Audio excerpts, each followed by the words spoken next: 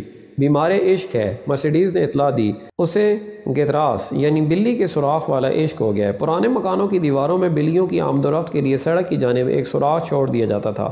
اگر کوئی خوبصورت دوشیزہ اس مکان میں رہتی ہو تو پھر ہر نوجوان کی خواہش ہوتی ہے کہ وہ اس سوراخ میں سے ڈسا جائے۔ چنانچہ طالب محبت سوراخ کے ساتھ منہ لگا کر فٹ پاتھ پر اوندھا لیٹ جاتا ہے اور اظہار عشق شروع کر دیتا ہے۔ اگر دوشیزہ کو نوجوان پسند ہو تو وہ بھی دوسری طرف کمرے میں لیٹ کر دل کے افسانے سوراخ کی زبان سے کہنے لگتی ہے، اور اگر دوشیزہ کو نوجوان پسند نہ ہو تو سوراخ میں بلی چھوڑ دی جاتی ہے۔ تمہیں دیکھ کر احساس ہوتا ہے کہ اشبیلیہ میں تمہارے گھر کی دیوار میں درجنوں سوراخ ہوں گے۔ وہ ناوا، اس سے سر جھٹکا۔ وہاں بالکونی کے نیچے کھڑے ہو کر اظہار عشق کیا جاتا ہے۔ البسین بقیہ شہر کی نسبت انتہائی پرسکون اور خاموش ہے۔ وہ حصہ جہاں مسلمان عمراء کی حویلیاں تھیں اب بھی مورش عہد میں ڈوبا نظر آتا ہے۔ مجھے متعدد ایسے مکان نظر آئے جن کی چار دیواری پر الحمرا کی فصیل کا دھوکہ ہوتا تھا اور ان کی بالائی منزل برج کمارے سے مشابہت رکھتی تھی۔ میں نے حویلی کے ماتھے پر کارمند ابن امیہ کے الفاظ عربی میں کندہ دیکھے، یعنی ابن امیہ کی باغوں میں گری حویلی۔ سلاخوں میں سے ڈھلوان باغیچہ اور اس کے روبرو الحمرا اتنے تواتر سے نظر آتے تھے جیسے ان کے درمیان ہدرا کی وادی سرے سے موجود ہی نہیں۔ دروازے پر ایک پوسٹ باکس کی موجودگی اس خیال کی نفی کر رہی تھی کہ یہ منظر آج سے 500 برس پیشتر ساکت ہو گیا تھا۔ سر شام ہم علی اطار چوک کے نزدیک ایک قہوہ خانے میں گئے۔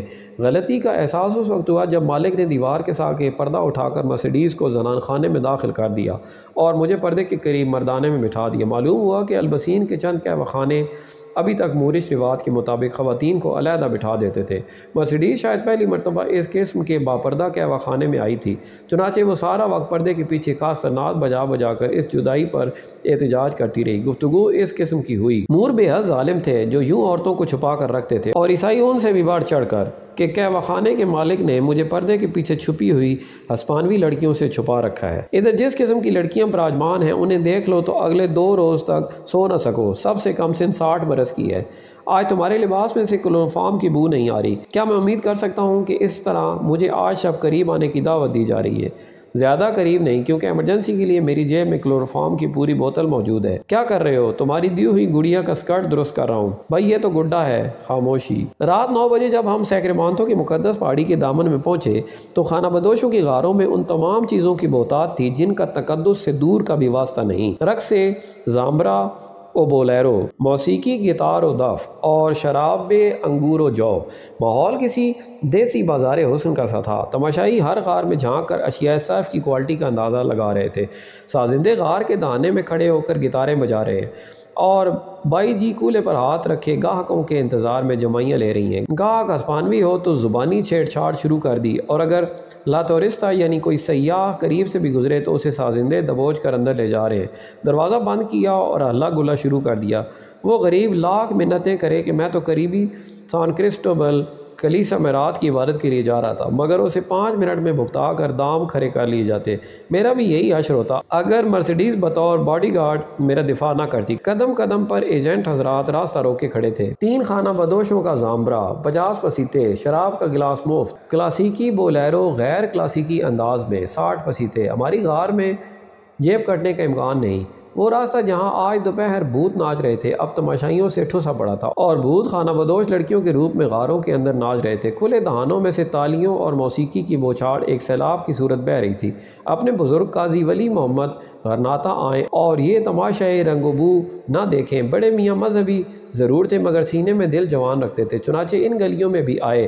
لکھتے ہیں جنوبی اسپین میں ایک مضبوط و توانا تندرست خانہ بدوش قوم جپسی نامی اکثر دیکھنے میں آتی ہے، جو معمولی دستکاری، رقص و سرود اور عصمت فروشی سے گزر اوقات کرتی ہے۔ غرناطہ میں یہ لوگ پہاڑ پر بکثرت آباد ہیں۔ گائیڈ ناچ دکھانے کے لیے ترغیب دیتے ہیں، لیکن ہمیشہ ہوٹل کے ذریعے انتظام کرنا چاہیے۔ اگر 5-4 مسافروں نے مل کر انتظام کیا تو 5-6 حصے رستی میں پڑے اور تماشا اطمینان سے دیکھا جا سکتا ہے، ورنہ تنہا جانے میں یا انجان رہبر کی رہبری میں ہمیشہ کھٹکا لگا رہتا ہے۔ شور و غوغا اور گہما گہمی سے دور خانہ بدوشوں کی آبادی کے خاتمے پر سڑک سے ہٹ کر ایک آہنی دروازہ نصب تھا۔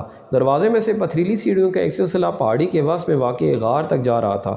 ہم اوپر پہنچے تو دو سرخ گملوں کے درمیان لالٹین کی ناکافی روشنی کے تلے ماریا و زامبرا کا بورڈ آویزاں تھا۔ تاریکی میں سے سگریٹ کا روشن دائرہ مدم پڑتا یکدم سلگتا ہماری جانب بڑھا اور پھر اس کے پیچھے چلتا ہوا ایک کڑیل خانہ بدوش ظاہر ہوا۔ سینیور سینوریتا، اس نے پہاڑی میں پنہا غار کا دروازہ کھول دیا۔ اندر ماریا زامبرا ناچ رہی تھی، خانہ بدوشوں کا والہانہ جذبات سے بھرپور رقص۔ یہ ایک نیچی چھت کا تاریکی اور روشنی کے درمیان جھلملاتا کمرہ تھا۔ کونوں میں موم بتیاں روشن تھیں۔ چھت کے دبیز شتیروں سے تانبے کے برتن، گتاریں اور کپڑے کے بنے ہوئے پھول لٹک رہے تھے۔ دو دیواریں غار کا تاثر قائم رکھنے کے لیے نیم تراشیدہ ہی چھوڑ دی گئی تھیں۔ چاک کی بھربھری مٹی میں تیل سے جلنے والی دو لالٹینیں نصب تھیں۔ ایک طرف لکڑی کے رانگلے پیڑے رکھے ہوئے تھے جن پر میخوں اور کیلوں سے آرائش کی گئی تھی۔ ان پیڑوں پر 6-7 اسپانوی اور چند سیاح دیوانگی کے عالم میں تالیاں پیڑ رہے تھے اور ماریا زامبرا ناچ رہی تھی۔ رقص تمام ہوا تو ماریا ایک کوبرے کی طرح فرش پر پھسلتی ہوئی آئی اور ہمارے قریب بیٹھ گئی۔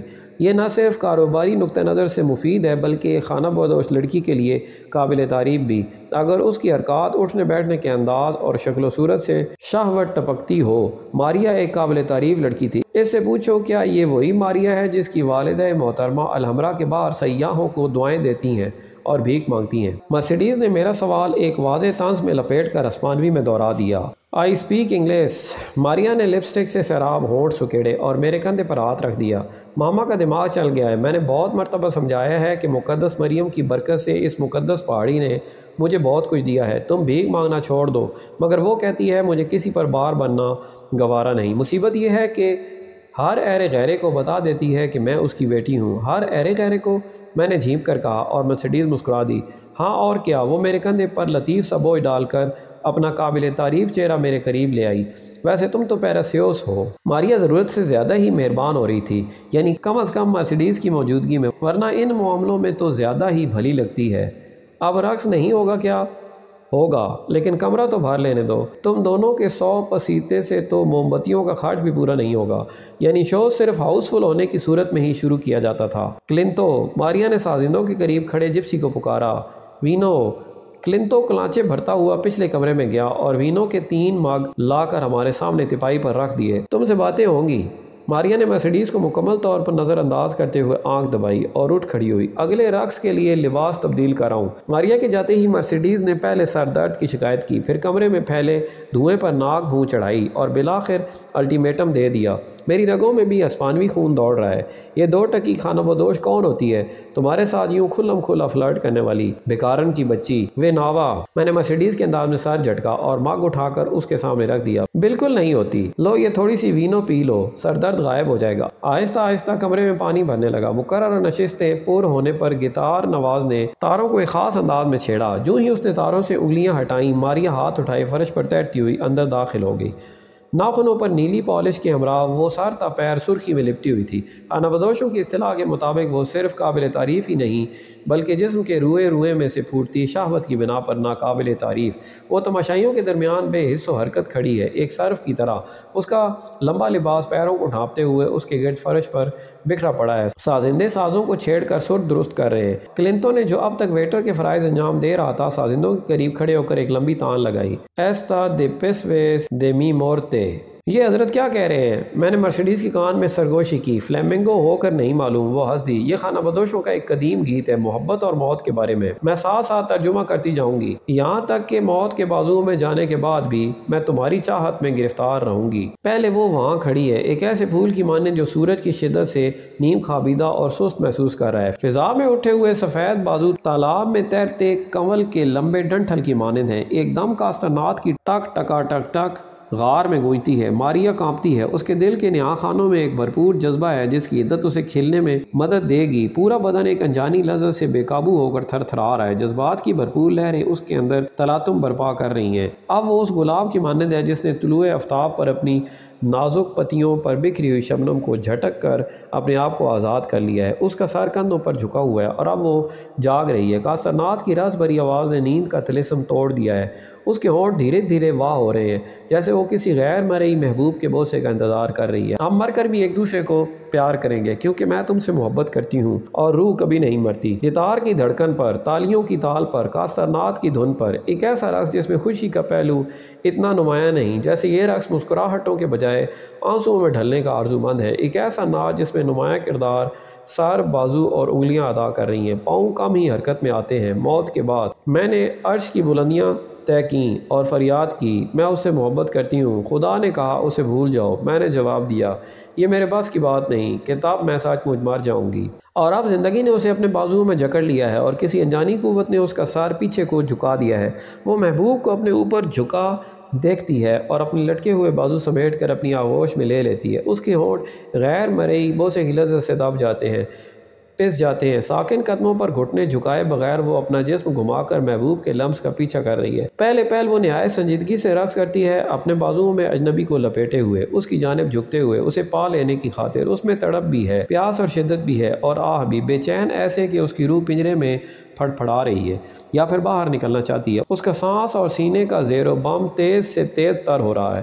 وہ آنکھیں بند کرنے سے قاصر ہے، اس کا منہ کھلا ہے، انتظار کی کیفیت بوجھل جیسے یہ سرخ گلاب گرنے کو ہے، اور پھر یکلخت وہ اپنے پورے جسم کو جھنجھوڑ کر اس خوابیدہ سحر سے آزاد ہو جاتی ہے۔ اب اس کی ہر حرکت، ہر جنبش سے مسرت و اطمینان کے چشمے ابل رہے ہیں۔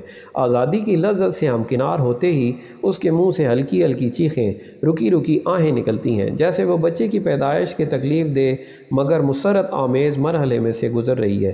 تالیوں کا ہلکا سا شور برپا ہوتا ہے جس میں یہ آہیں اور چیخیں دبنے لگتی ہیں۔ ایک ایسے شخص کو پیار کرنا جو تمہیں نہ چاہتا ہو پیار ہے، ایک ایسے انسان کو چاہنا جو تمہیں بھی چاہتا ہو صرف کاروبار ہے، اور ایسا تو ہر کوئی کر سکتا ہے۔ آہستہ آہستہ وہ تھکنے لگتی ہے، اس کا انگ انگ دکھ رہا ہے، پپوٹے سیسے کی طرح بھاری ہو رہے ہیں، یوں لگتا ہے جیسے رو دے گی، ابھی گر جائے گی۔ وہ ایک دم بالکل ساکت ہو گئی۔ خاتمہ، انجام، تالیوں کی گونج۔ مرسیڈیز بھی اپنی سابقہ دشمنی فراموش کر کے تالیاں بجاتے بجاتے بے حال ہو رہی تھی۔ ماریا کی غار سے نکلتے ہی الحمرا کا ایک ایسا ناقابل فراموش منظر میری نظروں کے سامنے اٹھا جس کا تصور آج بھی میرے تن بدن میں ایک نامعلوم سنسنی دوڑا دیتا ہے۔ تاریک شب، ارد گرد پھیلے سناٹوں میں سر بلند، روشنی میں نہایا ہوا ایک طلسمی محل میرے روبرو تھا۔ فصیلوں اور برجوں میں سے روشنی پھوٹ رہی تھی جیسے ایک گل رنگ انار چھوٹے اور شفق رنگ شرارے تاریکی میں منجمد ہو جائیں۔ در و دیوار یوں جھلملا رہے تھے جیسے الاحمر ابھی تک شعلوں کی روشنی میں اپنا سرخ قصر تعمیر کروا رہا ہے۔ مجھے یقین تھا کہ یہ روشن قصر صرف چند لمحوں کے لیے جبل سبیکہ پر اترا ہے، رات گہری ہو گئی تو اوجھل ہو جائے گا۔ الحمرا میں ایک رات۔ شاعر مچادوں کے پوشیدہ روتے پانیوں کی بے نام سرسراہٹ ہمارے تلووں تلے ہمک رہی تھی۔ الحمرا کے فواروں اور تالابوں میں سے بہہ نکلنے والا پانی زیر زمین پانیوں میں سنسناتا ہمارے قدموں تلے رواں دواں تھا۔ ایک ہفتہ پیشتر کی اس خوشگوار صبح کی طرح جب پہلی مرتبہ انہی کوچوں میں میرے قدم الحمرا کی جانب اٹھ رہے تھے۔ تمام قدرتی خوبصورتیوں کی طرح ان ابلتی آوازوں کا تاثر بھی انسان کے جذبات کے ساتھ بدلتا رہتا ہے۔ ان بہتے پانیوں کے شور میں اس روز مسرت آمیز سرگوشیاں تھیں، مگر آج جب کہ میں مرسیڈیز کے ہمراہ آخری مرتبہ الحمرا جا رہا تھا، ان پانیوں میں رکی رکی سسکیوں کا بہاؤ تھا، اور آج یہ آبی موسیقی پہلے روز سے کہیں مدھم سنائی دے رہی تھی۔ شاید میری کان اس پس منظر کے عادی ہو چکے تھے، اس لیے آج غرناطہ میں میرا آخری دن تھا۔ کل صبح 9 بجے مجھے ساحل سفید کوسٹا بلانکا پر واقع شہر علی کانت چلے جانا تھا۔ بس کی نشست مخصوص کروانے کے لیے مرسیڈیز میرے ہمراہ اسٹیشن تک گئی، اور اب وہ مجھے الحمرا کے اس برج تک چھوڑنے جا رہی تھی جس کی چھت تلے میں غرناطہ میں آخری شب بسر کرنا چاہتا تھا۔ پانسیاں سے چلتے وقت میں سلیپنگ بیگ، رات کے کھانے کے لیے ڈبل روٹی، خشک گوشت اور چند موم بتیاں بھی ساتھ لے آیا تھا۔ فالا کے گھر کے قریب سے گزرے تو مجھے گارسیا لورکا یاد آیا۔ خانہ جنگی میں شکست خوردہ جلا وطن بوڑھے کا دوست، ہسپانیہ کا عظیم شاعر لورکا۔ مرسیڈیز، میں الحمرا میں جانے سے پیشتر اس مقام پر جانا چاہتا تھا جہاں فاشسٹوں نے گارسیا لورکا کا قتل کیا تھا۔ مرسیڈیز کے چہرے کا رنگ اتر گیا۔ یہ جھوٹ ہے کہ اسے فاشسٹوں، میرا مطلب ہے نیشنلسٹوں نے ہلاک کیا تھا۔ وہ ذاتی مخاصمت کی بنا پر مارا گیا تھا۔ میرے لیے اس بات کی کوئی اہمیت نہیں کہ اسے کس نے موت کی گھاٹ اتارا تھا۔ میں تو صرف نہیں، مرسیڈیز نے تیزی سے کہا، اس کی آنکھوں میں گہرا خوف تھا۔ تمہیں غرناطہ میں لورکا کا ذکر نہیں کرنا چاہیے، لیکن تم کیوں پوچھتے ہو؟ میں تو صرف ایک پیغام پہنچانا چاہتا تھا، کہنا تھا کہ اس کا ایک دوست ملنے کے لیے آیا تھا۔ باب العدل کے پاس پہنچے تو پچھلے پہر کا سورج بالائی منزل کی سرخ اینٹوں پر غروب ہو رہا تھا۔ خانہ بدوش بڑھیا جو چارلز کے تعمیر کردہ چشمے کی منڈیر پر پھسکڑا مارے بیٹھی خیرات کے سکوں کو انتہائی انہماک سے گن رہی تھی، ہمیں دیکھتے ہی اٹھ بیٹھی۔ خدا کرے تمہارے خوبصورت مکھڑے پر برکت نازل ہو۔ میں نے اس فکرے کا طے شدہ خراج 20 پسیتے فوراً ادا کر دیا، اور بیٹی خدا کرے تمہارے درجن بھر بیٹے ہوں 20 پسیتے۔ اس نے مرسیڈیز کا بازو پکڑ کر دعا دی۔ مرسیڈیز نے 10 پسیتے کا ایک سکہ اس کی ہتھیلی پر رکھ دیا۔ میرے لیے 6 بچے کافی ہوں گے۔ باب الخمر کے قریب پہنچ کر میں نے داخلے کی ٹکٹوں کی کھڑکی میں سے جھانکا تو ٹکٹ فروخت کرنے والا خانہ بدوش بڑھیا کی طرح دن بھر کی آمدن کا حساب کر رہا تھا۔ الحمرا 15 منٹ میں بند ہونے کو ہے، اس لیے ٹکٹوں کی فروخت ختم ہو چکی ہے۔ مرسیڈیز نے یہ خبر سن کر اطمینان کا سانس لیا۔ وہ آج دوپہر سے اصرار کر رہی تھی کہ میں برج میں شب بسر کرنے کا ارادہ ترک کر دوں اور اس کے بجائے ہم یہ آخری شام البسین میں گزاریں۔ سینیور، میں نے بیچارگی سے درخواست کی، غرناطہ میں یہ میرا آخری دن ہے، صرف چند تصاویر اتارنا چاہتا ہوں، 10 منٹ میں باہر آ جاؤں گا۔ اس نے یوں کندھے اچکائے جیسے کہہ رہا ہو کہ 10 منٹ کے لیے اگر 100 پسیتے حکومت ہسپانیہ کے خزانے میں جمع کروانا ہی چاہتے ہو تو تمہاری مرضی، اور 2 ٹکٹ میرے حوالے کر دیے۔ الحمرا کے محافظ نے بھی ٹکٹ چیک کرتے ہوئے گھڑی پر نگاہ ڈالی، انگلی سے ہونٹوں کو کھجایا اور پھر کچھ سوچ کر پوشیدہ دروازہ کھول دیا۔ دیوان خاص کے صحن میں سرخ دیواروں کے درمیان سنگ مرمر کے کٹورے میں سے پانی سرد لاوے کی مانند ابل رہا تھا۔ میں نے نظر اٹھا کر دیکھا تو سرخ دیواروں میں کٹا 900 برس قدیم آسمان کا ٹکڑا پھیلتی ہوئی شب میں سرمئی ہو رہا تھا۔ سہن حنا میں سے گزرے تو تالاب میں برج کمارش کا شفاف عکس دھندلے سائے میں بدل رہا تھا۔ الحمرا کے محافظ سیٹیاں بجا بجا کر مختلف ایوانوں اور غلام گردشوں میں گھومتے سیاحوں کو خبر کر رہے تھے کہ قصر بند ہونے کو ہے۔ ہم دونوں باہر نکلتے سیاحوں کے غول میں سے گزرتے شیروں کے صحن میں آ گئے، جہاں جرمن فوٹوگرافر اپنے متعدد لینس اور کیمرے چمڑے کے ایک تھیلے میں رکھ کر جانے کی تیاری کر رہا تھا۔ شیروں کے صحن میں سے نکل کر کھنڈروں کا میدان آیا اور ہم تیز تیز چلتے اس مقام تک پہنچ گئے جہاں سے فصیل 2 شاخوں میں بڑھ جاتی تھی۔ میں نے نیچے جا کر اطمینان کر لیا کہ دونوں شاخوں کو ملانے والا شتیر بدستور اپنی جگہ موجود ہے۔ مجھے افسوس ہے میں تمہیں اپنے برج میں رات گزارنے کی دعوت نہیں دے سکتا، صرف سنگل بیڈ کا ہے، میں نے مرسیڈیز سے خوراک کا تھیلا لیتے ہوئے مسکرا کر کہا۔ مرسیڈیز نے انتہائی سراسیمہ ہو کر شکستہ برج کو ایک نظر دیکھا۔ اس ویران برج میں پوری شب بسر کرو گے، ڈر نہیں لگے گا؟ بنیادی طور پر انتہائی ڈرپوک شخص ہوں، میں نے مرسیڈیز کا خون کا ہاتھ تھام کر کہا۔ سینما کا آخری شو دیکھنے کے بعد گھر لوٹتا ہوں تو تاریک سیڑھیوں کو اندھا دھند بھاگ کر طے کرتا ہوں، مبادا کسی کونے میں دبکا کوئی بہو باٹا قسم کا بھوت پریت مجھے دبوچ نہ لے۔ لیکن سفر پر نکلتے ہی خوف کی یہ حس قصہ پارینہ بن جاتی۔ الحمرا کے ایوان خالی ہو چکے تھے، باب الجدور کا ٹیلہ اور اس کے گرد پھیلے ہوئے کھنڈر ویران ہو چکے تھے۔ کبھی کبھار کسی محافظ کی تیز سیٹی کی آواز ان کھنڈروں میں تیر جاتی۔ مرسیڈیز خاموشی سے برج کی جانب دیکھ رہی تھی۔ تمہارا زکام کیسا ہے؟ میں نے اس کی ناک کو چھوا اور پھر اس کے مختصر سراپے کو اتنا قریب کر لیا کہ میرے سینے پر اس کے سانسوں کا زیر و بم دستک دینے لگا۔ ٹھیک ہے، اس نے چہرہ اٹھا کر اپنی پیراسیوس آنکھیں جھپکائیں اور اس کی گھنی پلکیں میرے گالوں پر خوف زدہ تتلیوں کی طرح پھڑپھڑانے لگیں۔ سرخ ہونٹوں کی خفیف سی لرزش میرے ہونٹوں میں سرائیت کر کے پورے بدن میں الحمرا میں پھوٹتے جھرنوں کی مانند سرسرانے لگی۔ اس کے بدن سے سوکھی زمین پر گرنے والے بارش کے پہلے قطرے ایسی مہک اٹھ رہی تھی۔ تھوڑی دیر بعد اس نے اپنی چھوٹی چھوٹے تیلیاں میرے سینے پر پھیلا دی اور سرگوشی میں بولی، کاش آج میں اپنے لباس پر کلوروفارم چھڑک کر آتی۔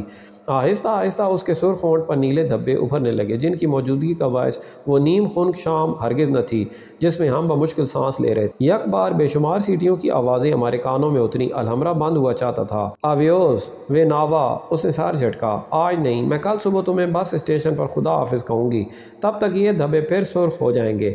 میں نے اس کے ہونٹوں پر ہتھیلی رکھ کر کہا اور سلیپنگ بیگ اٹھا کر فصیل پر چلنے لگا۔ شتیر کو عبور کر کے میں برج کے دروازے تک آیا اور پھر شگافوں سے بچتا ہوا سیڑھیاں طے کرنے لگا۔ برج کے اندر پہنچ کر میں نے جروکے میں سے جھانکا۔ مرسیڈیز کھنڈروں کے درمیان آہستہ آہستہ چلتی ہوئی شیروں کے صحن کی جانب بڑھ رہی تھی۔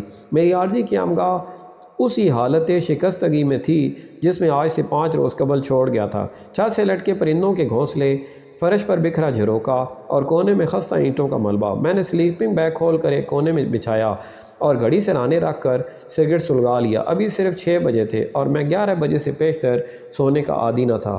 برج کا ایک جھروکا اس کھائی کی طرف تھا جسے لوس مالینوس یعنی پنچکیوں کے نام سے پکارا جاتا تھا۔ دوسری طرف جنت العریف پر انجیر اور پستے کے سرسبز درخت تھے۔ درمیان میں سے البسین کے محلے کے چند قدیم مکان دکھائی دے رہے تھے۔ میں نے جب سگریٹ کا آخری کش لگایا تو سورج غروب ہو چکا تھا۔ غرناطہ کا قدیم حصہ یوں زرد ہو رہا تھا جیسے ہاتھی دانت کا بنا ہو۔ مغرب کی جانب ویگا کے 30 میل طویل میدان پر سیاہی کی چادر پاؤں پھیلا رہی تھی۔ خانہ بدوشوں کی غاریں اور مورش حویلیوں میں سرسبز سرو کے درخت بتدریج تاریکی میں ڈوب رہے تھے۔ جوں جوں تاریکی بڑھتی گئی، الحمرا کے فواروں اور کھائی میں بہتے دریا ہدرا کا شور قریب آتا گیا۔ برج ہفت منزل، برج الحرب اور برج کمارش کے بھاری بھرکم نقوش اندھیرے میں گم ہو رہے تھے۔ صرف الحمرا میں کام کرنے والے عملے کے رہائشی کوارٹروں میں روشنیاں جل رہی تھیں، ورنہ جبل سبیکہ پر کھڑی عمارتیں روپوشی کے عمل میں سے گزر رہی تھی۔ ایک کوارٹر کی چمنی میں سے دھواں اٹھا تو اس تاریخی ماحول کے باوجود میرے معدے نے بکری کے دودھ کے ناشتے کے بعد سے خالی ہونے پر احتجاج کیا۔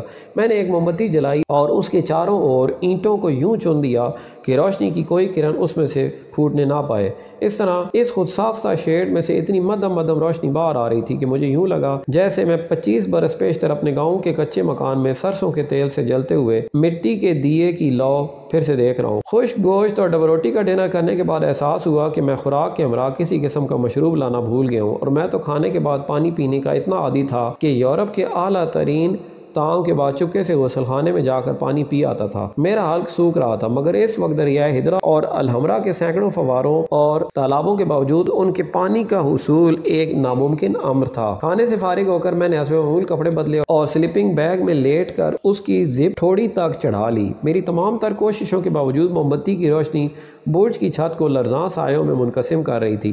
پرندوں کے گھونسلے جھولتے تو روشنی اور سائے حرکت کرنے لگتے۔ اس برج میں لیٹے ہوئے مجھے جاوید نجم کا خیال آ گیا۔ راکھ کے رنگ کے چمکتے سرمئی بالوں والا جاوید نجم، جو ان دنوں national college of arts Lahore میں فلسفہ تعمیر کا استاد ہے، اس نے ایک تاریخی حوالہ ثابت کرنے کی خاطر اسپانیہ کا کونا کونا چھان مارا تھا۔ ابن حزم اور ابن خلدون کی تواریخ ہمیں بتاتی ہیں کہ جب کبھی تولیدو کے نواح سے عیسائی افواج 800 میل دور غرناطہ یا قرطبہ کی جانب پیش قدمی کرتی تو عرب سپہسالاروں کو 6 گھنٹے کے اندر اندر ان کی قوت اور سمت کا علم ہو جاتا تھا۔ چنانچہ اگلے چند گھنٹوں میں اس فوج کے گرد و پیش واقع عرب حصاروں کے سپہسالاروں کو اسے راستے میں ہی ختم کر دینے کا حکم مل جاتا تھا، اور یوں دشمن کو منزل مقصود پر پہنچنے سے پیشتر تباہ کر دیا جاتا۔ یہی وجہ ہے کہ مسلمان ہسپانیہ میں لڑی جانے والی بیشتر جنگیں چھوٹی چھوٹی جھڑپیں تھیں۔ اب جاوید نجم کے ذہن میں یہ سوال پیدا ہوا کہ اتنے طویل فاصلوں پر 4 گھنٹے میں اطلاع کس طرح پہنچائی جاتی تھی، جبکہ ایک تیز ترین گھڑ سوار بھی یہ فاصلہ کم از کم 10 روز میں طے کرے گا۔ چنانچہ اس نے تحقیق شروع کر دیا اور اس نتیجے پر پہنچا کہ ان دنوں تولیدو، قرطبہ اور غرناطہ کے درمیان سینکڑوں برجوں کا ایک سلسلہ ہوگا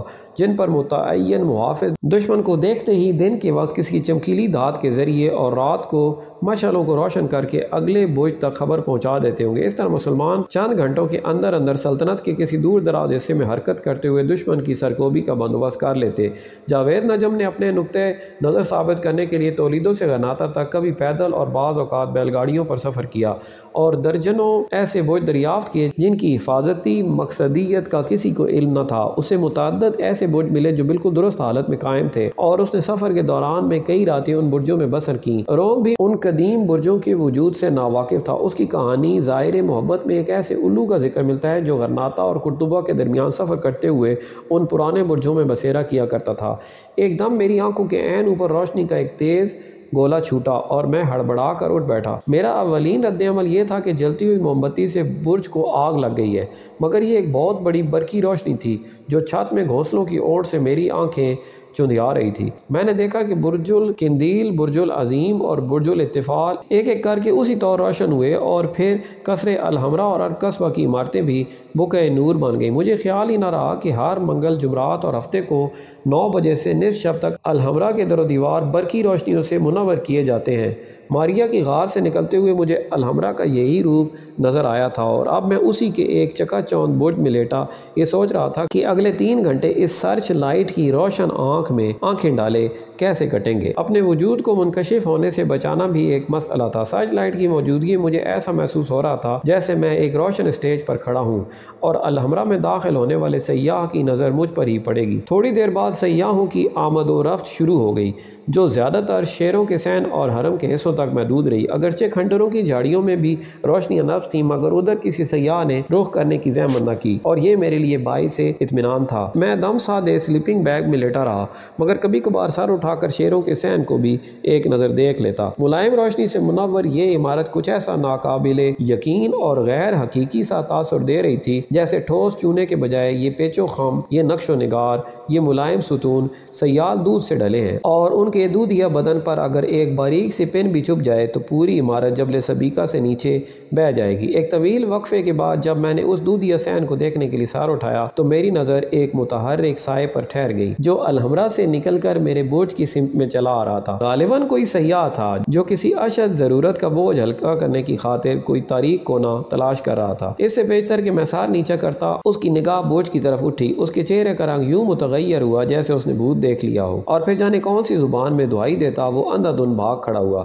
اس سانحے کے بعد میں نے سر اٹھانے کی جرأت نہ کی، کیونکہ اس امر کا قوی امکان تھا کہ خوفزدہ سیاح کا بیان سن کر الحمرا کے محافظ چھان بین کے لیے فوراً ادھر آ نکلیں گے۔ بہرحال خوش قسمتی سے میرا یہ خدشہ درست ثابت نہ ہوا۔ مجھے یقین تھا کہ تھر تھر کانپتے ہوئے سیاح نے محافظوں کو بتایا ہوگا کہ اس نے الحمرا کے ایک شکستہ برج میں ایک نیم سیاہ چہرہ دیکھا ہے، اور انہوں نے بصد ادب گزارش کی ہوگی کہ جناب آپ یقیناً نشے کی حالت میں ہیں، گھر جا کر آرام کیجیے، اور یا پھر یہ بھی ہو سکتا ہے کہ محافظوں کی بھی سٹی گم ہو گئی اور انہوں نے جان بوجھ کر ادھر کا رخ ہی نہ کیا ہو۔ مجھے رہ کر اس غریب سیاح کی حالت پر ہنسی آ رہی تھی جسے مرتے دم تک کامل یقین ہوگا کہ اس نے ایک شب الحمرا کے ایک ویران برج میں کسی مور کی روح کو منڈلاتے دیکھا تھا۔ میں سوچ رہا تھا کہ جس لمحے اس نے میری جانب نگاہ اٹھائی تھی، اگر میں اطمینان سے صرف ہیلو ہی کہہ دیتا تو وہ صاحب ضرور وہیں فوت ہو جاتے۔ پورے 12 بجے میرے سر پر چمکتا سرچ لائٹ کا سورج گل ہو گیا، اور اس کے ساتھ ہی بقیہ برجوں اور قصر الحمرا میں بھی روشنیاں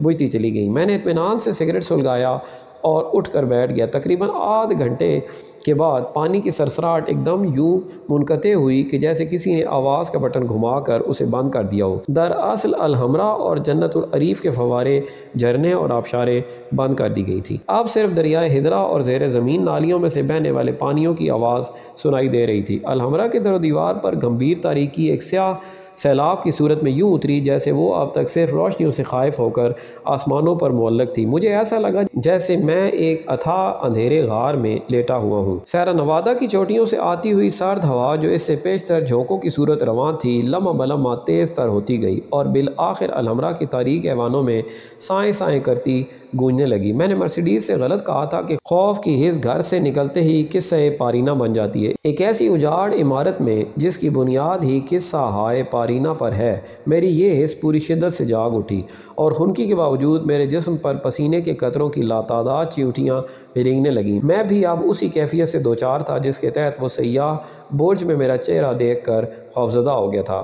اس وقت کوئی ذی روح مجھے صرف ہیلو ہی کہہ دیتا تو میں ہیلو کا واو ختم ہونے سے پیشتر ہی برج پر سے ہدرا میں چھلانگ لگا دیتا۔ دروازے کا ایک بوسیدہ کواڑ ہوا کے زور سے متواتر جھول رہا تھا اور کبھی کبھار برج کی دیوار سے جا ٹکراتا تھا۔ میں نے اٹھ کر اس کے آگے 2 اینٹیں رکھ دی اور پھر ایک اور موم بتی جلا کر اینٹوں کے شیڈ میں رکھنے کے بجائے فرش پر جما دی۔ اب مجھے اس بات کی پرواہ نہ تھی کہ کوئی محافظ روشنی دیکھ کر ادھر آ نکلے گا، بلکہ یہ خواہش ہی شاید اس دیدہ دلیری کا موجب بنی تھی۔ اپنا خوف کم کرنے کے لیے میں نے ایک اور سگریٹ کا سہارا لیا اور سر کے نیچے بازو رکھ کر لیٹ گیا۔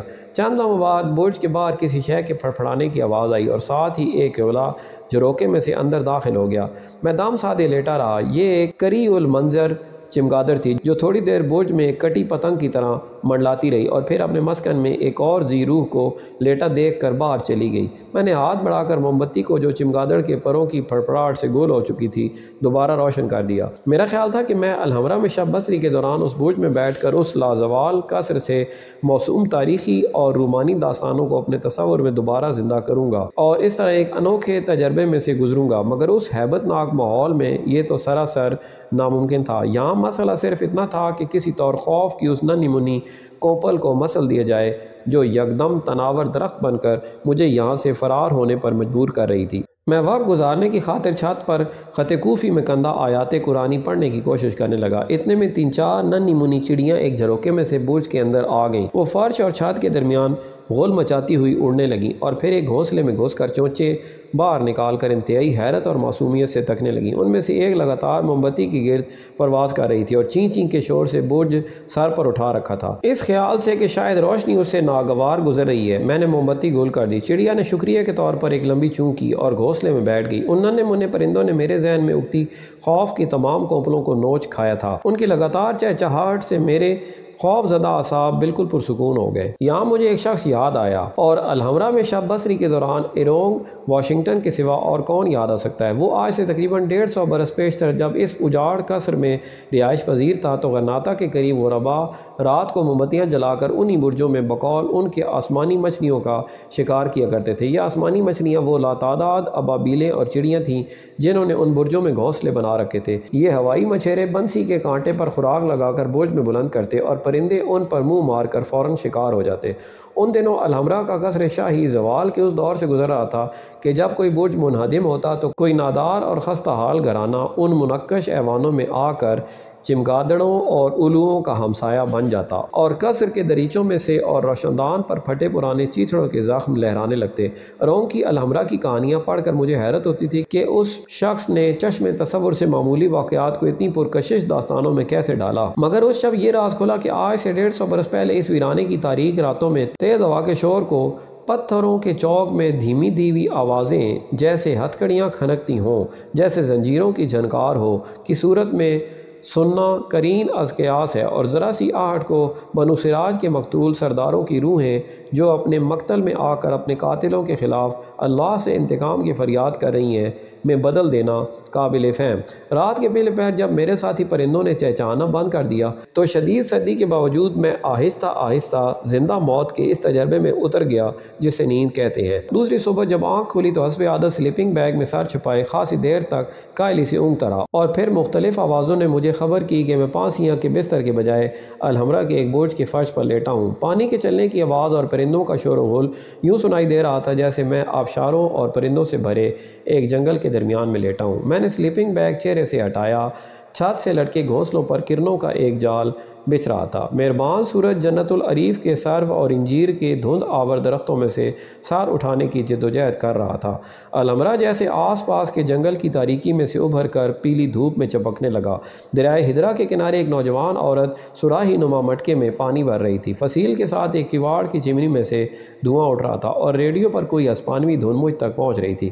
جبل سبیکہ کی سرسبز ڈھلان پر معلق دھند آہستہ آہستہ اوپر اٹھ رہی تھی۔ میں نے سرہانے سے گھڑی نکال کر وقت دیکھا، 7 بج رہے تھے۔ سلیپنگ بیگ طے کر کے میں نے کپڑے بدلے اور ایک موم بتی جلا کر اس پر اپنے ٹھٹھڑے ہوئے ہاتھ سینکنے لگا۔ اس کے بعد ناشتے کے طور پر پچھلی سب کی بچی کچی ڈبل روٹی نگلی اور سگریٹ سلگا کر الحمرا کے کھلنے کا انتظار کرنے لگا۔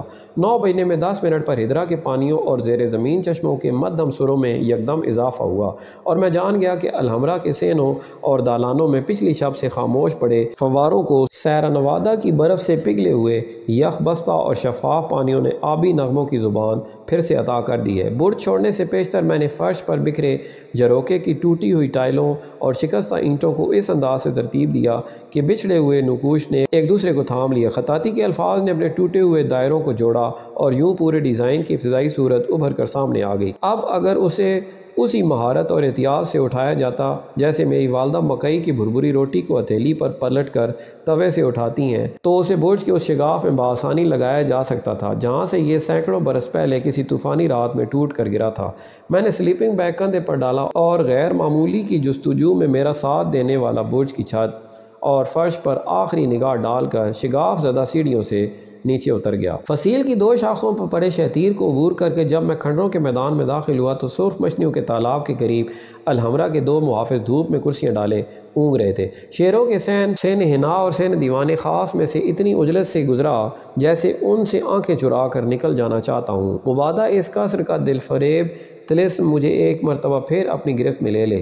باب العدل سے باہر نکلتے ہوئے میں نے اس کے ماتھے پر کندہ چابی کی جانب دیکھا جس کا نقش اب ہمیشہ کے لیے میرے دل پر ثبت ہو چکا تھا۔ تصور کی وہ کنجی جس کی مدد سے میں زندگی کے آخری دنوں میں الحمرا کے زنگ آلود قفل کھول کر اس کے رنگ بدلتے ایوانوں میں واپس آ سکتا تھا، پتلے ستونوں کے مرمری اجسام چھو سکتا تھا، سرخ پتھروں میں مقید سرف کے باغوں پر کھلتے جھروکوں میں سے جھانک سکتا تھا، شیروں کے فواروں کی مدھم بارشوں کی سرسراہٹ میرے کانوں میں اتر سکتی تھی، اور پھر اس کے شکستہ برج میں شب بصری کی یاد ان بے خواب راتوں میں میرے پپوٹے بوجھل کر دے گی جو میں اپنے اس بستر میں مقید گزارتا ہوں جس پر بالآخر مجھے ابدی نیند سونا ہے۔ صحرا میں اٹھتے ایک آوارہ بگولے کی مانند ہماری بس سیرا نوادہ کی پہاڑیوں میں بل کھاتے سڑک پر نیچے ویگا میدان میں بچھے شہر غرناطہ سے آہستہ آہستہ بلند ہو رہی تھی۔ جبل مہتاب پر پھیلے باغوں میں انگور کے سیاہ گچھے بندروں کی طرح شاخوں سے لٹک رہے تھے، سرخ مرچوں کے قالین کھیتوں میں سوکھ رہے تھے، انگور اور مالٹے کے باغوں میں کہیں کہیں کھجور کے درخت زرافوں کی طرح سار اٹھائے کھڑے تھے، عرب تہذیب کے وہ نمائندے جن کی جڑیں ابھی تک اس سرزمین میں پھیلی ہوئی ہیں۔ سڑک کے دونوں طرف پھلوں کے بوجھ سے لٹکے ہوئے انار کے درختوں کی قطاریں تھیں۔ ڈرائیور مختلف سمت سے آنے والی کسی کار یا بس کو راستہ دینے کی خاطر کچے راستے پر اترتا تو پکے ہوئے انار بس کے آہنی پیکر پر سرخ اولوں کی طرح مسلسل برسنے لگتے۔ مسافر کھڑکیوں میں سے لپکتی شاخوں کے بچاؤ کے لیے کسی ماہر شمشیر زن کی مانند پہلو بدل کر ان کے وار بچانے لگتے۔ عرب شاعروں نے غرناطہ کے حسین چہرے کے گرد پھیلے انہی اناروں کو سرخ رخساروں سے تشبیہ دی ہے۔ مجھے صرف محاورتاً ہی نہیں، حقیقتاً غرناطہ یاد آ رہا تھا۔ حسب وعدہ مرسیڈیز مجھے آویوس کہنے کے لیے بس اسٹیشن پر آئی۔ میں ابو عبداللہ تو نہیں جو ہمیشہ کے لیے غرناطہ چھوڑ رہا ہوں، میں نے مرسیڈیز کو بے حد اداس دیکھ کر کہا تھا، اور پھر تم ہسپانوی ہی تو ایسے موقعوں پر کہتے ہو کہ یہ آفت غرناطہ کے چھن جانے کے صدمے سے کہیں کم ہے۔ اس نے حسب معمول اپنی پیراسیوس آنکھیں جھپکیں اور سر جھٹک کر کہا تھا، نہیں فلیمنگو، کم از کم میرے لیے نہیں۔ سڑک کے کنارے کھڑے چند دہقانوں نے ہاتھ کا اشارہ دیا اور بس ایک جھٹکے کے ساتھ رک گئی۔ کھڑکیوں کے ساتھ بیٹھے مسافروں کی گود میں پہلے متعدد تربوز گرے، پھر انہیں شراب کی کچی سرائیاں تھمائی گئیں، اور اس کے بعد صرف ایک دہقان مرغیوں سے لدا پھنا ایک جال گھسیٹتا ہوا بس کے اندر داخل ہو گیا۔ ڈرائیور نے بریک سے پاؤں اٹھا لیا۔ ڈرائیور نے ایک موڑ کاٹا اور الاحمر کی شوخی تحریر کا فریادی نقش، الحمرا اور اس کے چاروں اور پھیلا غرناطہ میری نظروں کے سامنے آ گیا۔ یہ جگہ اس مقام کی عین مقابل تھی جہاں ابو عبداللہ نے گھوڑے کی باگیں کھینچ لیں اور پیچھے مڑ کر الحمرا پر آخری نگاہ ڈالی تھی۔ ابدی جدائی کے اس لمحے اس کے ہونٹوں سے بے اختیار ایک سرد آہ نکلی، اور یوں وہ مقام آج بھی بے چارگی اور شکست کی علامت کی صورت میں مور کی آخری آہ کے نام سے یاد کیا جاتا ہے۔ شاید یہ قصر الحمرا کے سوگوار حسن کا طلسم ہے کہ جو بھی غرناطہ چھوڑتا ہے اسے مور کی آہ لگ جاتی ہے۔ اس کے دل میں جدائی کا یہ لمحہ اسی طور کٹتا چلا جاتا ہے۔ غرناطہ سے دور ہوتے ہوئے میرے احساسات بھی ابو عبداللہ سے مختلف نہیں تھے۔ آج ہونے اور نہ ہونے کے ابدی سوال کا جواب مجھے اسبات میں ملا۔ میں ہوں اور اس ہونے کی وجہ سے میں نے غرناطہ دیکھا۔ گارسیا لورکا نے بھی غرناطہ دیکھا اور سنا، مگر وہ اس کی چاہت کی پاداش میں ہونے سے نہ ہونے کی تاریکیوں میں گم کر دیا گیا۔ اپنے کمرے میں سے میں فوارے کی سرگوشیاں سن رہا ہوں، انگور کی ایک بیل اور سورج کی ایک کرن دونوں سیدھے میرے دل میں اترتے ہیں۔ ماہ اگست کی ہواؤں میں بادل تیرتے ہیں اور میں اس وقت خواب دیکھ رہا ہوں کہ میں فوارے کی سرگوشیوں میں قید خواب تو نہیں دیکھ رہا۔ غرناطہ 1850 عیسوی۔ گارسیا لورکا کے برعکس لاہور شہر کے درمیان میرے کمرے میں صوتی اور مصوری تاثر کچھ ایسا ہے کہ وہاں خواب دیکھنا تو کجا، ذی ہوش رہنا بھی ایک معجزے سے کم نہیں، لیکن شاید واپسی پر صورتحال مختلف ہو۔ مجھے یقین تھا کہ اب غرناطہ دیکھنے کے بعد میں اس کمرے کے کرخت ماحول میں بھی لورکا کے شعری حسن کے سہارے کھڑکی سے باہر قریب المنظر جدید عمارتوں کے بجائے انگور کی شاخیں لٹکتی دیکھوں گا۔ میرے کانوں کو چیرتا چیختی چلاتی بدبودار ٹریفک کا اذیتناک شور ان فواروں کے سرگوشیوں میں بدلے گا جن کی سرسراہٹ الحمرا کے گرد و نواح میں میرے اندر جذب ہوئی تھی، اور میں اس وقت خواب دیکھوں گا اور مجھے یقین ہوگا کہ میں یہ خواب فوارے کی سرگوشیوں میں مقید ہی دیکھ رہا ہوں۔ میں نے پیچھے مڑ کر اس زندہ خواب کو ایک مرتبہ پھر دیکھا جسے الحمرا کہتے ہیں۔ ڈھلتی گرمیوں کی نشیلی دوپہر غرناطہ کو اپنی آغوش میں لے رہی تھی۔ سورج کی پگھلتی روشنی میں پھنکتے ہوئے الحمرا کے برج، چشم حیرت جھروکے، سرخ اژدہا فصیل، جنت العریف کے دریچوں میں جھولتے بلند سرو، جبل سبیکہ کی سرخ مٹی کو ڈھانپتے ہوئے سرسبز انجیر، خزاں رسیدہ چناروں کے سرخ پتے الوداعی ہتھیلیوں کی طرح کھلے، البسین کی قدیم حویلیوں کے سفید در و دیوار اور سرخ ڈھلوان چھتیں دھوپ میں سلگ رہی تھیں۔ ان کے پوشیدہ باغ چوکور سرسبز ٹکڑیوں کی صورت میں سفیدی اور سرخی کی اس تصویر میں علیحدہ ابھر رہے تھے۔ برج الغفر، برج کمارش، اور پھر مجھے اس شکستہ برج کی ایک جھلک دکھائی دی جس کی چھت تلے میں نے پچھلی شب بسر کی تھی، جس کے فرش پر بکھری اینٹوں اور ٹائلوں کو میں نے یوں ترتیب دیا تھا کہ جھروکے کا ابتدائی نقشہ وجود میں آ گیا تھا۔ ہو سکتا ہے میرے ہاتھوں سے ترتیب شدہ یہ نقش و نگار صدیوں تک یوں ہی فرش پر پڑے رہیں، تاں کہ ایک روز قدرت جبل سبیکہ پر ایستادہ اس حسین عمارت کو انسانی نظروں سے اوجھل کر دے۔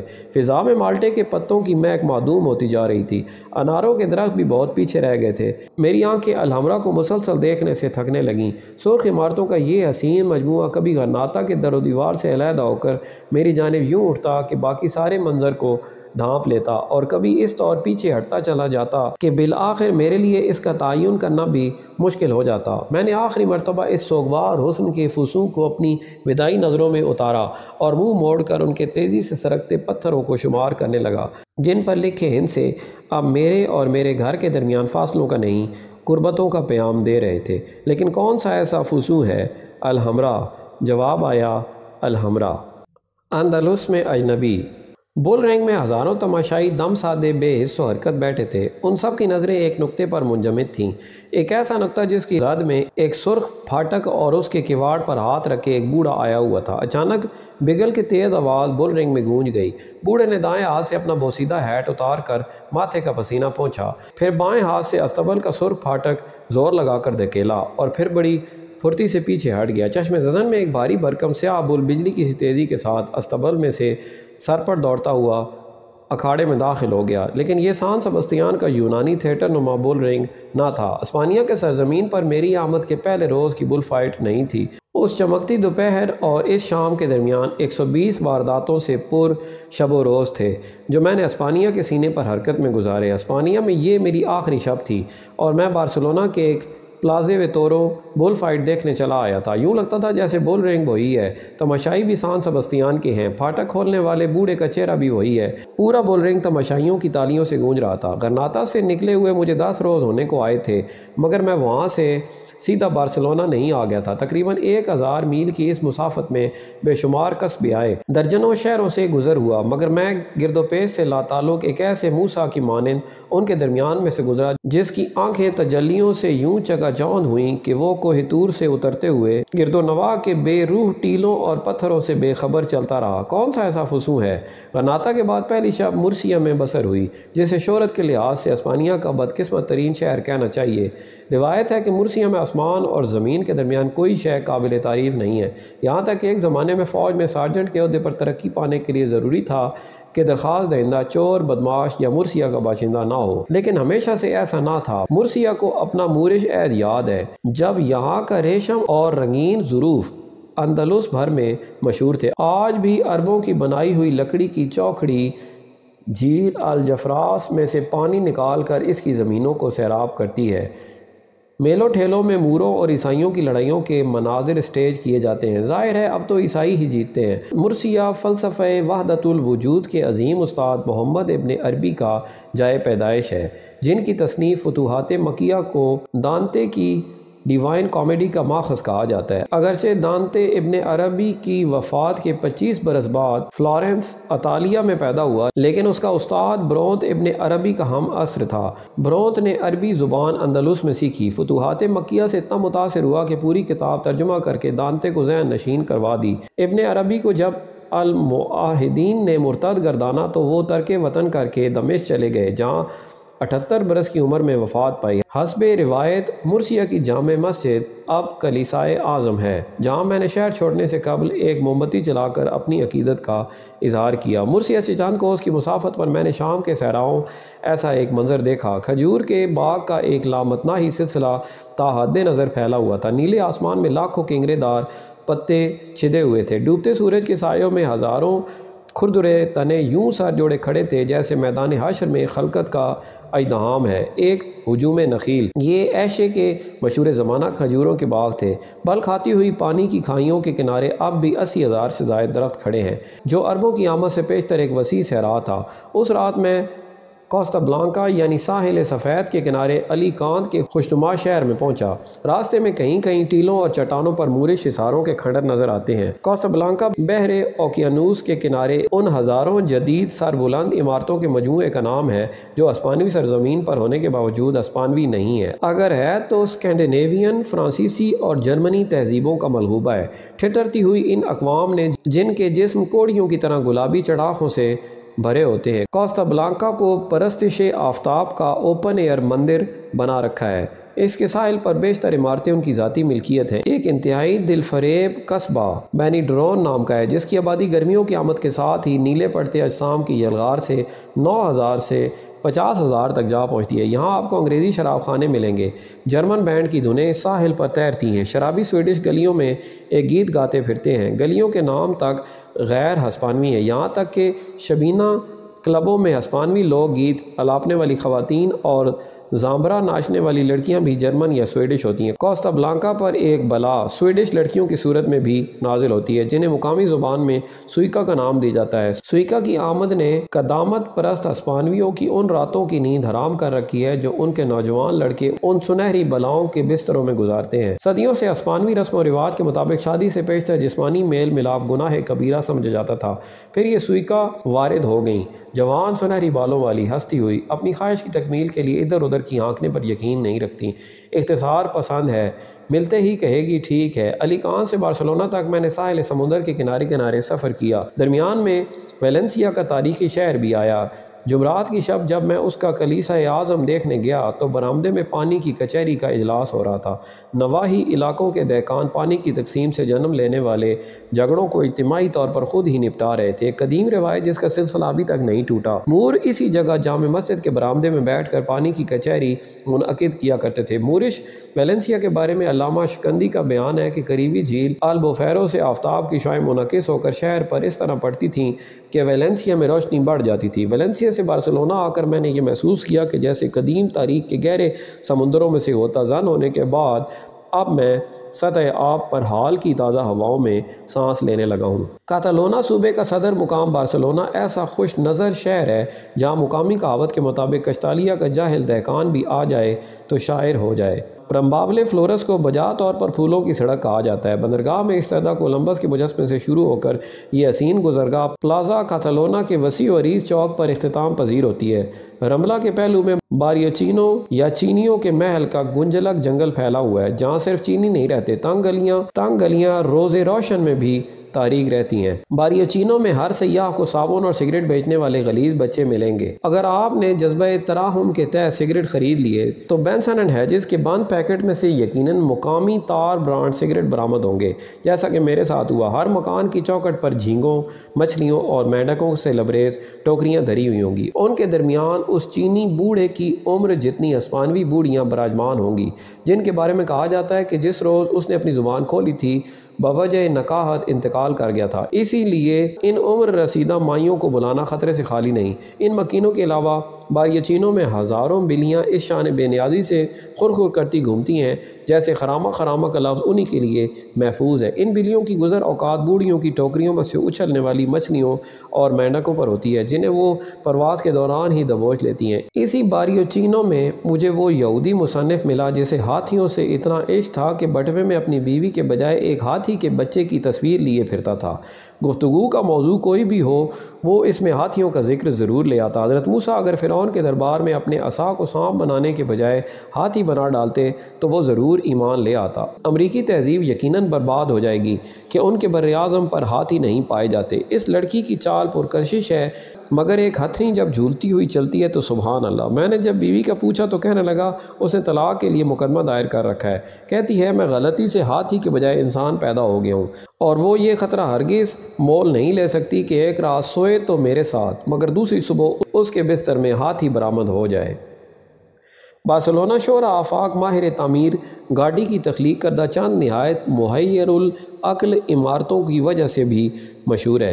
ان میں گاڑی پارک سر فہرست ہے۔ اسے میں نے شام کے جھٹپٹے میں دیکھا تو یوں لگا جیسے یا تو میری بصارت میں گڑبڑ ہو گئی ہے یا شاید پارک کی عمارتیں کسی چھوٹے موٹے زلزلے کی بنا پر ٹیڑھی میڑھی ہو گئی ہیں۔ ایک اور عمارت گاڑی کا ڈیزائن کیا ہوا مقدس خاندان کا کلیسا ہے جس کی تعمیر 1871 میں شروع ہوئی مگر ابھی تک ادھورا پڑا ہے۔ ہر سال اہالیان بارسلونا اس عجیب و غریب طرز تعمیر کو دیکھ کر شش و پنج میں پڑ جاتے ہیں کہ کہیں وہ اس کی تعمیر جاری رکھ کر ایک شاندار حماقت کا ثبوت تو نہیں دے رہے۔ چنانچہ 1971 سے مذاکرات ہو رہے ہیں، اخباروں میں بحثیں چل رہی ہیں، نتیجہ یہ ہے کہ ادھورا پڑا ہے۔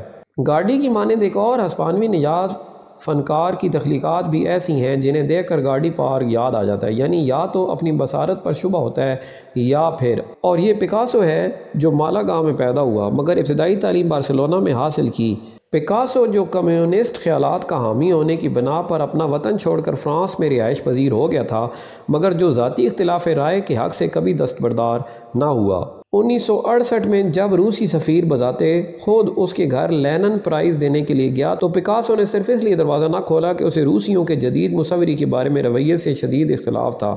میں نے تمام زندگی شدت سے محبت کرنے میں گزاری ہے، یہاں تک کہ اگر کل تمام دنیا روحوں سے خالی ہو جائے تو میں ایک پھول سے پیار کروں گا، دروازے کے دستے سے محبت کروں گا۔ جب میں بارسلونا کے رومونکاڈا میں واقع پکاسو میوزیم میں داخل ہوا تو مجھے اس کی تصویر میں محبت کی اسی شدت کا احساس ہوا اور میں نے سوچا کہ اگر واقعی کبھی دنیا تمام زیروہوں سے خالی ہو جائے تو پکاسو کی ان تصویروں سے بھی تو پیار کیا جا سکتا ہے۔ رملا وے فلورس کو اگر سمرسیٹ ماہم نے دنیا کی خوبصورت ترین اسٹریٹ کہا تو اس نے اپنی زندگی کا سب سے بڑا سچ بولا۔ پھول، پرندے اور کتابیں۔ اس دیدہ زیب سڑک کے درمیان گھنے درختوں کی چھاؤں میں لکڑی کے سینکڑوں کھوکے ہیں جن میں پکاسو کے رنگوں ایسے پھول ڈھیروں کے حساب سے ملتے ہیں۔ رنگ و خوشبو کے ان گھروں کے ساتھ فٹ پاتھ پر پرندوں کی مارکیٹ کا غلغلہ ہے، بڑے بڑے پنجروں میں بند ہزاروں چہچہاتے ہوئے خوش رنگ پکھیرو بارسلونا کے باسی پیروں ان پنجروں کے سامنے کھڑے ہو کر اپنی پسند کے پرندوں کی عادات و اطوار کا مطالعہ کرتے رہتے ہیں۔ پھولوں اور پرندوں کے درمیان کتابوں کے سٹال ہیں۔ ایک روز باریوچینیو جانے کے لیے رملا میں سے گزرا تو کیا دیکھتا ہوں کہ ایک بوڑھا آسمانوی کولوں پر ہاتھ رکھے بڑے خشوع و خضوع سے ایک متناسب اوزان کی لڑکی کے تناسب کو گھور رہا ہے۔ وہ لڑکی ایک بک سٹال کے آگے کھڑی ایک کتاب کے اوراق میں گم ہے۔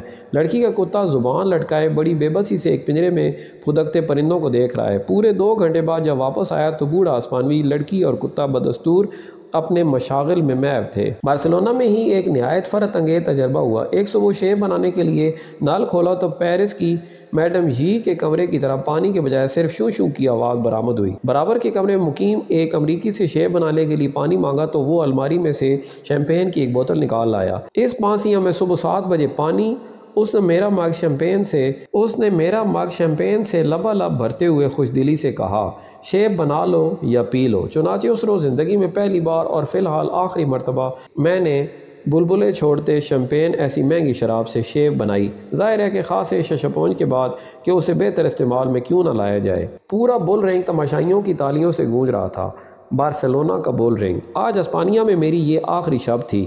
کل صبح 6 بجے مجھے بذریعہ بس فرانس کے راستے سوئٹزرلینڈ چلے جانا تھا جہاں کوہ آلپس میں رینگتی اورینٹ ایکسپریس سوئے استنبول جاتی ہے۔ میں نے ڈان کے خوطے کی طرح اپنے ذہنی خلفشار کی شدت سے مغلوب ہو کر مہم جوئی کی غرض سے سفر پر کمر باندھی تھی، رہنائیوں کے لیے، اذیتوں کی تلاش میں، محبتوں کی جستجو میں، اور میں نے ان سب کو پا لیا تھا کہ خوطے اپنے پر از یورش سفر کے اختتام پر اپنے گاؤں کو لوٹا اور بظاہر مہم جوئی کے پاگل پن سے تائب ہو کر چپ چاپ اپنے بستر میں مقید ہو کر چند روز بعد مر گیا۔ اس کے کتبے پر تحریر تھا، اگرچہ اس نے اپنی زندگی دیوانگی میں گزاری لیکن کم از کم وہ ایک ذی ہوش انسان کی طرح فوت ہوا۔ میں بھی دیوانگی کی زندگی کے چند ماہ گزارنے کے بعد وطن واپس لوٹ رہا تھا، ایک ذی ہوش انسان کی طرح روٹین میں جکڑے جانے کے لیے۔ بظاہر میں بھی مہم جوئی کے پاگل پن سے تائب ہو جاؤں گا مگر میرا ذہن اس فرزانگی سے ہمیشہ کلبلاتا رہے گا، اس چینی فلسفی کی مانند جس نے خواب میں اپنے آپ کو ایک تتلی کے روپ میں دیکھا جو رنگوں کے ایک وسیع جنگل میں پرواز کر رہی ہے جہاں ہزاروں لاکھوں خوش رنگ پھول کھلے ہیں۔ رنگوں اور خوشبوؤں کے اس بظاہر لامحدود تجربے میں سے گزرنے کے بعد جب وہ بیدار ہوا تو اپنے آپ کو پھر ایک عام انسان پایا، لیکن ایسے فلسفی ہونے کی حیثیت سے وہ اس تبدیلی کا متحمل نہ ہو سکا اور بقیہ تمام عمر اسی سوچ میں گم رہا کہ کیا وہ ایک ایسا انسان ہے کہ جس نے کبھی خواب دیکھا تھا کہ وہ ایک تتلی ہے، یا یہ کہ وہ کبھی ایک تتلی تھا مگر اب خواب دیکھ رہا ہے۔ یا یہ کہ وہ ایک انسان ہے؟ میں فلسفی تو نہیں، مگر میں بھی اندلس دیکھنے کے بعد بقیہ زندگی شاید اسی سوچ میں گم رہوں، اور ان سوچوں کا آغاز ابھی سے ہو چکا تھا۔ بارسلونا کے بول رنگ میں جو تماشائیوں کی تالیوں سے گونج رہا تھا، یکدم روشنی ہوئی، میری آنکھیں چندھیا گئیں۔ میز کے سرے پر وہی بل فائٹ والی لڑکی کیمرہ آنکھوں سے لگائے بیٹھی تھی۔ اس نے کیمرہ آنکھوں سے ہٹایا اور ہاتھ ہلا کر زور سے کہنے لگی، ہیلو بل۔ تمام لوگ ہنسنے لگے۔ میں نے نظریں نیچی کر لیں۔ سنہری بالوں والی لڑکی، آنے پا، مگر وہ تو سان سبستیان تھا اور میں بارسلونا کے بول رنگ میں تھا جو ابھی تک تماشائیوں کی تالیوں سے گونج رہا تھا۔ اکھاڑے میں داخل ہونے والا آخری بل اپنی سیاہ آنکھوں سے اس ریتلے میدان جنگ کا جائزہ لے رہا تھا جہاں اگلے چند لمحوں میں اسے یقینی موت کا سامنا کرنا تھا، مگر اس کی چمکتی ہوئی آنکھوں سے جرأت کا ایسا لاوا ابل رہا تھا جیسے موت بھی دیکھ لیتی تو خوف سے سرد ہو جاتی۔ بل فائٹنگ کے سیزن کے ساتھ ساتھ یہ گرمیوں کا آخر بھی تھا۔ سورج کب کا غروب ہو چکا تھا، مگر بل رنگ کے درجنوں ستونوں پر نصب برقی روشنیاں اکھاڑے کو یوں چکا چوند کر رہی تھیں کہ ریت کا ذرہ ذرہ چمک رہا تھا، سوائے کلیجی رنگ کے ان دھبوں کے جو اسی اکھاڑے میں مارے جانے والے پچھلے 5 بلوں کی موت کی نشاندہی کر رہے تھے۔ سان سبستیان کے برعکس بارسلونا کے بل رنگ میں براجمان تماشائی افیکسیناو یعنی بل فائٹ کے دلدادہ نہ تھے۔ ان میں سے بیشتر وہ غیر ملکی سیاح تھے جو صرف اپنی البموں کو سجانے کی خاطر اس رنگین قتل کی جزیات کی تصاویر اتار رہے تھے، سرخ شراب پی رہے تھے، بھنی ہوئی مچھلی کھا رہے تھے، پاس بیٹھی لڑکیوں سے چہلیں کر رہے تھے، مگر اس آخری بل کی آمد سے اکھاڑے کی زمین یوں لرزی۔ اس کے سموں کی دھمک اس طرح تمام شور پر حاوی ہوئی۔ موٹی کھال، چمکتی آنکھوں، چوڑے ماتھے، چربی سے بھرپور گردن اور مڑے ہوئے خطرناک سینگوں میں پنہاں حیوانی قوت نے ہر تماشائی کو اتنی شدت سے جھنجھوڑا کہ ہر سو مکمل سکوت طاری ہو گیا۔ یہ ایک لیر افتادہ بل تھا، ناقابل تسخیر، بہادر بل۔ حیوانی قوت کے تودے میں چمکتی آنکھوں نے گیلری کے پیچھے کھڑے بل فائٹر کے معاونین کو اس بری طرح خوفزدہ کیا کہ وہ اکھاڑے میں اترنے سے کترانے لگے، یہاں تک کہ تماشائیوں نے آران کاوا یعنی بزدل کے نعرے لگا کر انہیں اس گھٹا ٹوپ آفت کا سامنا کرنے پر مجبور کر دیا۔